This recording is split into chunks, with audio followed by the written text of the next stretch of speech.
sama mama itu umur 17 tahun dari lahir. Itu aku terpisah.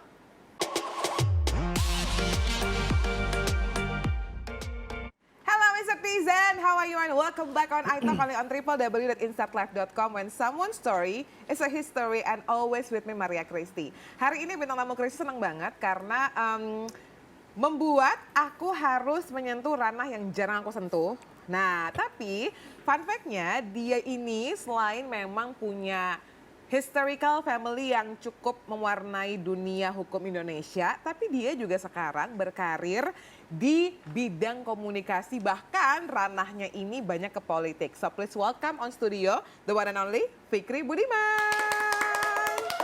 Hai Kak. Oke, welcome Fik, thank you Thank banget. you. Aku mau bahas dulu, ternyata Fikri ini pernah menjadi anak-anak warga Mampang kalau aku Yes, bilangnya ya. betul. Jadi di Trans dulu jadi apa? Tahun berapa Fik? Dulu aku tim kreatif, tahun Wow. 2020 lah.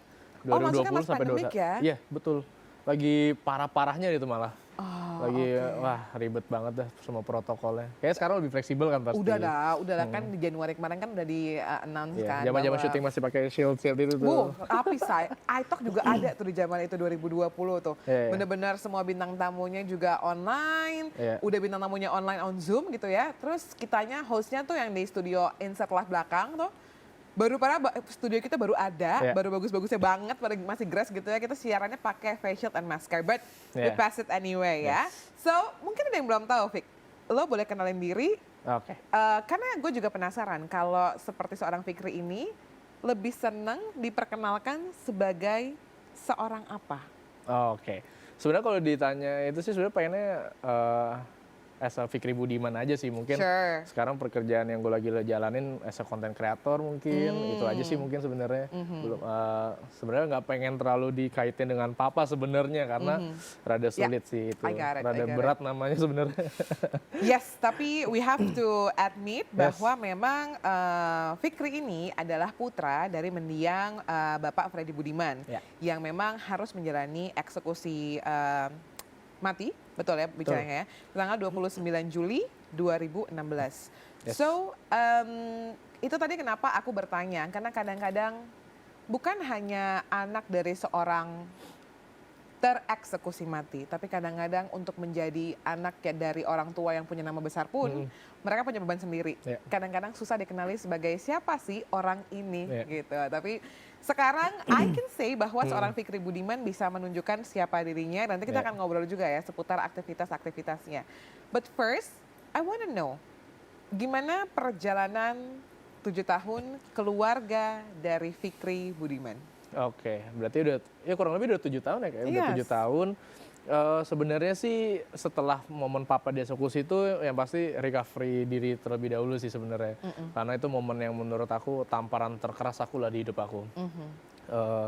Tahun 2016 aku langsung masuk kuliah. 2012 ya? 16. Oh, 2016 itu aku Sorry. kuliah.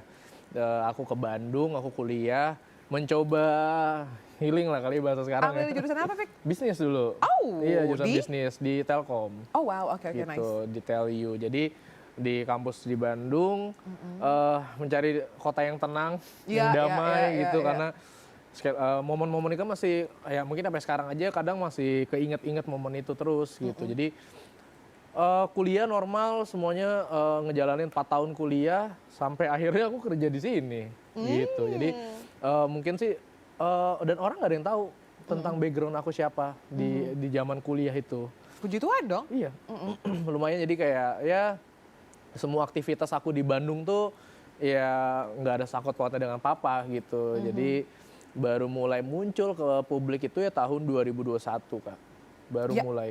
Ya, that's why memang salah satu kemarin juga kita sempat ngobrol sama tim iTalk bahwa Fikri ini seperti yang dia bilang tadi, dia adalah seorang content creator. Ya. Dan walaupun memang dia nggak banyak banget bercerita, tapi setidaknya ada beberapa momen yang, oh ya, gue adalah anak dari mendiang Freddy Betul, Budiman. Dan itu betul. nggak bisa dihapus. Iya, iya. Dan gue senang banget how you bring it to your content gitu, Iya. nggak begitu berat, tapi akhirnya jadi kita punya point of view. Karena memang pada saat kita syuting saat ini, kita tahu ya bahwa beberapa kebanyakan mata orang Indonesia lagi terfokus sama seorang Sambo yang Ya. the latest update by today, Ya. dia akan dihukum mati Ya, gitu kan. Tapi betul. kita belum tahu ya akan seperti apa ujungnya. Belum final lah Belum ya. final. So back then I wanna take you to 2016, Ya. Vic.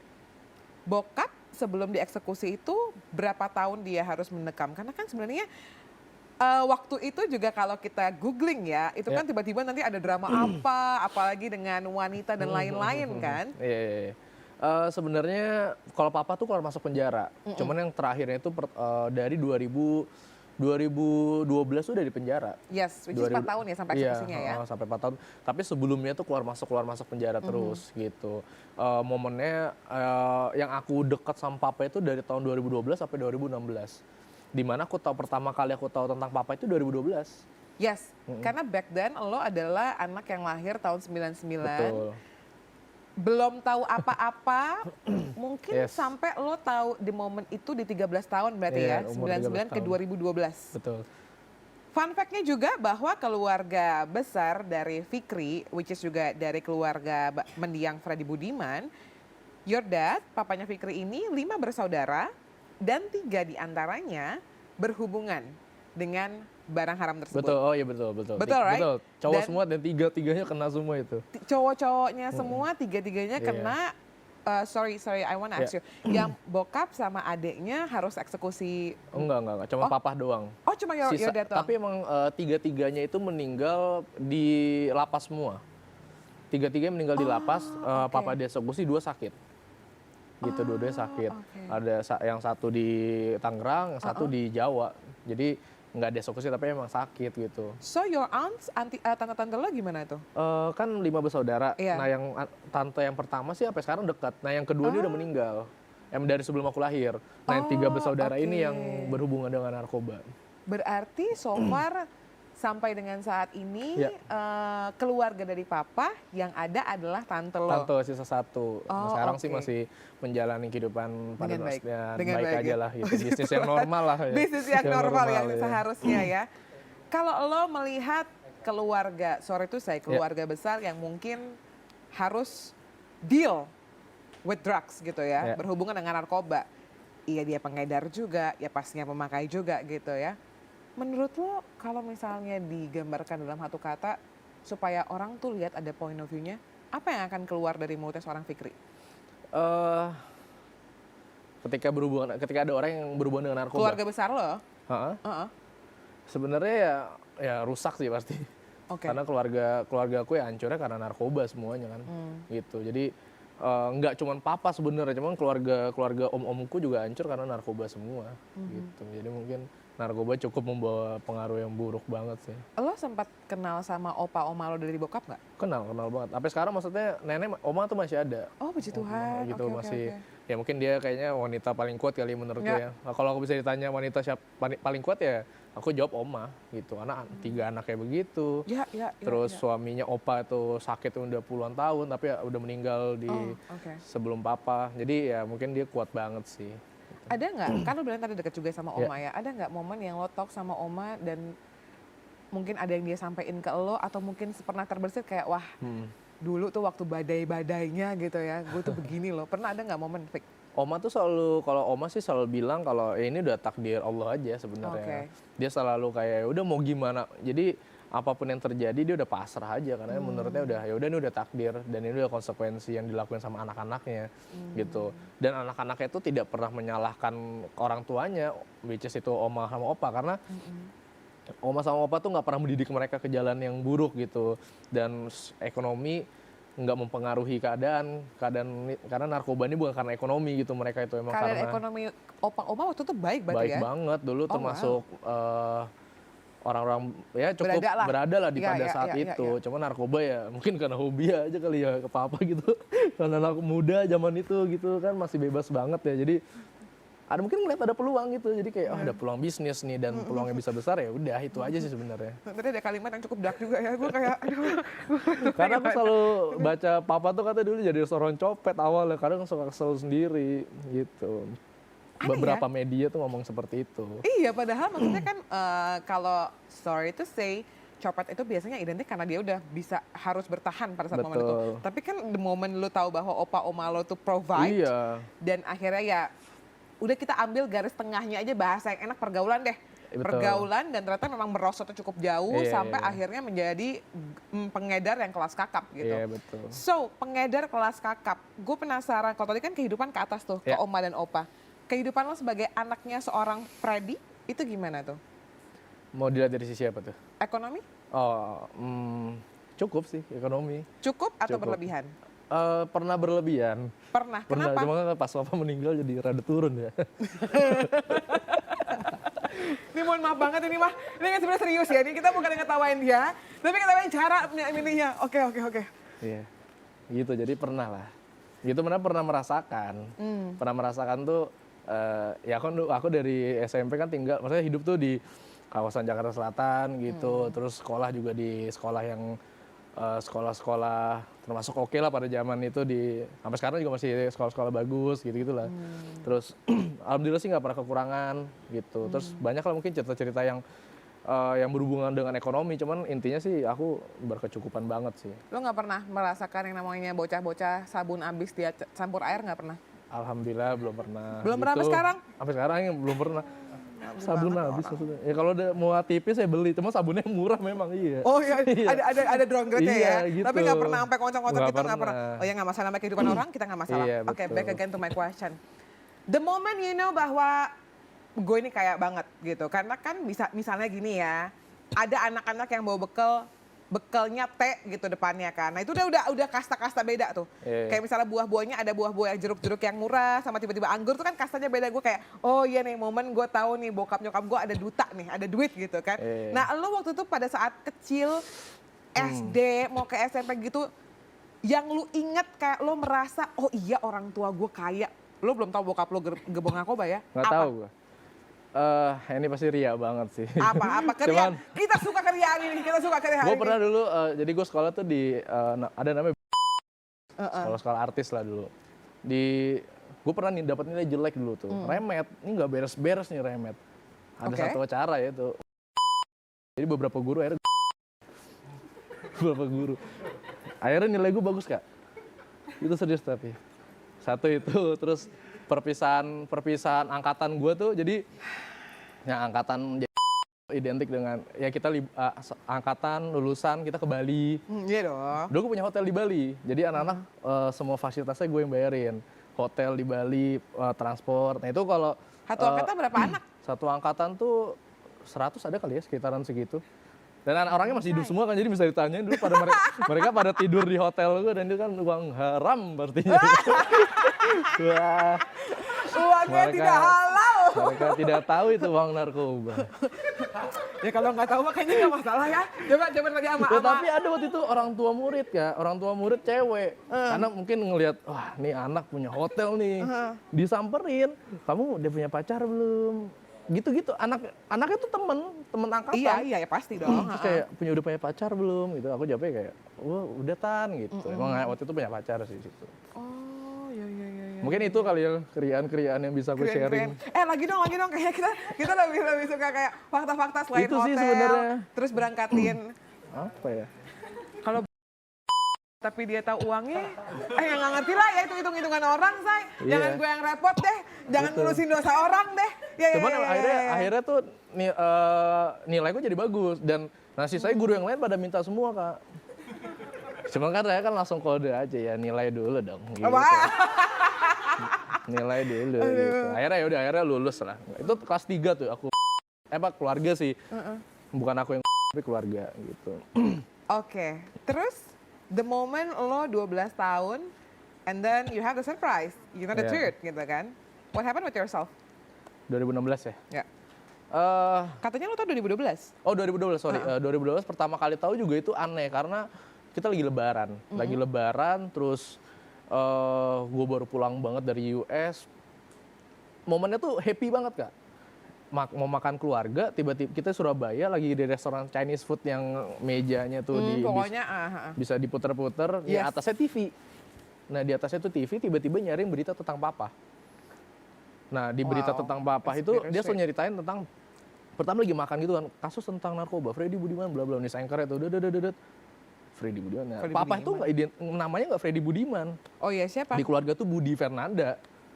Nama papa tuh dikenal di keluarga tuh Budi Fernanda, jadi nama Freddy Budiman tuh memang namanya Freddy Budiman, cuman keluarga tuh taunya ya Budi gitu. Di KTP? Freddy Budiman. Oh, oke. Cuman kalau anak-anak gitu kayak aku Iya, identiknya taunya dengan Papa Budi Papa manggilnya Budi, gitu. Freddy Budiman tapi kok kayak familiar. Terus di saat itu yang tahu bahwa kalau papa tuh ada seorang bandar itu cuman 3 orang. Om, tante, oma. Itu cuman generasi itu doang yang tahu. Jadi pas itu berita muncul, tante sama nenek tuh ada di situ, oma. Dan itu ngedistract mereka. Oh, pastilah. Mereka tuh ngedistract, jadi pas berita itu muncul, piring aku tuh full. Karena mereka ngedistract dengan makan gitu. Makan. Aku udah benar-benar yang kayak udah benar-benar akhirnya aku lihat berita sampai fokus berita, muncul muka papa. Hancur, baru sedih tuh di situ. Wow. Baru habis itu pulang, aku ke toilet dulu, nahan nangis karena kaget kan masih di umur situ. Akhirnya pulang, aku tahu tentang papa itu nggak dari oma atau tante tapi dari internet. Akhirnya aku searching semuanya tentang papa, siapa Freddy Budiman. Barulah tahu itu bahwa papa ada seorang bandar narkoba. Karena selama ini taunya papa counter HP. Wow. Serius counter HP dan pengusaha kacamata. Sampai sekarang masih ada sih optiknya. Di Bangka Belitung dijalanin sama adik. Oh, wow. Namanya Budi Optikal di Bangka Belitung. Dulu kan belum ada brand-brand gede kacamata. Betul. Gue nggak kebayang ya kalau gue di posisi lo tuh shakingnya, ancurnya kayak apa. Dan back then lo adalah maksudnya anak tunggal, right? Dari mamah yang ini. Dari yang kedua. So, mendiang papa punya berapa pasangan? 5. 5. Fikri anak dari yang kedua? Kedua, yang Bandung. Yang pertama? Kalimantan. Punya saudara? Cewek, yang pertama. Jadi, istri pertama punya anak 1. Iya. Istri kedua adalah Fikri, anaknya 1 juga. Istri ketiga? Bangka Belitung cowok 1. Cowok 1, istri keempat? Cirebon cewek 1. Cewek 1. Sorry, ada lagi? Yang kelima belum, karena nikahnya dalam lapas. Oh, Jadi ini dulu apa ya, mungkin pacarnya papa kali ya pas di luar, terus ngejalanin bisnis narkobanya bareng, akhirnya masuk Islam, di muslimin papa, masuk ke muslim, habis itu dia nikah dalam lapas.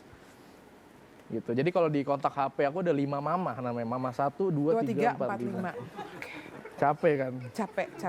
Itu yang Tapi saudara 4 ya, walaupun beda-beda kota ya. But then di momen itu lo sendirian dong? Sendirian. Bener-bener karena dia dulu emang bingung. sendirian. Yes, I get the point. Aku tuh nggak pernah punya sosok ibu, nggak pernah, ya sosok ayah, ya dibilang punya ya papa selalu jauh, cuman telepon doang.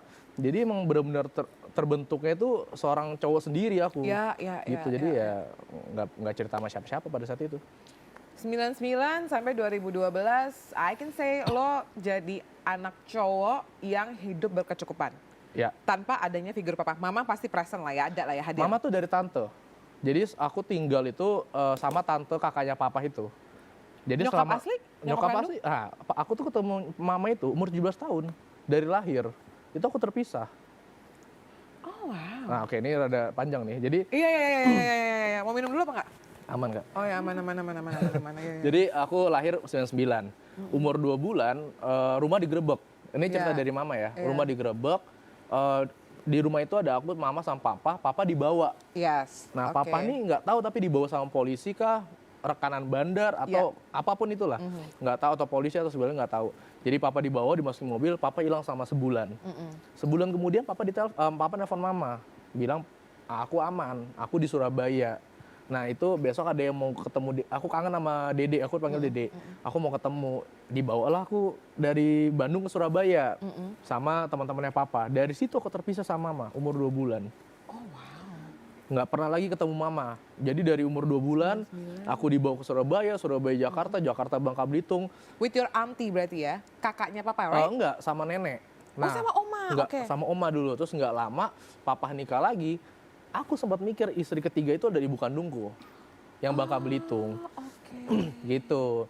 Nah, jadi terus kan aku mikir, aku kan dari kelas TK, SD sama mama yang ketiga, aku mikirnya di ibu kandung.